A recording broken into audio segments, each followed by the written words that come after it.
Asta vreau. Salut lume! Eu sunt Crazy Pears, ca de obicei, cred.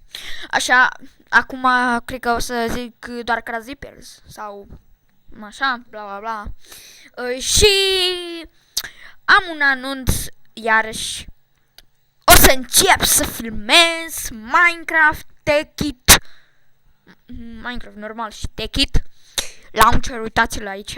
Acesta e. Ce jucăm? Juc pe urmă. Și încă ceva. Pe 12 septembrie o să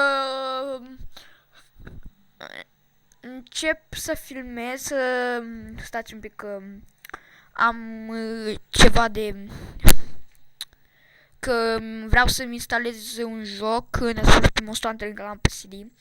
Și vreau să încerc să văd dacă merge, dacă nu, na. Și, da, stați. Da, hai. Și ce vreau să mai zic,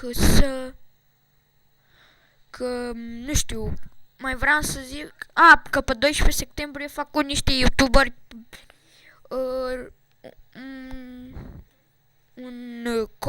un episod din Minecraft pe server, da, multiplayer. Bine. Și cam asta a fost pentru astăzi. Eu sunt Andrei și ne revedem cândva. Deci, bye bye.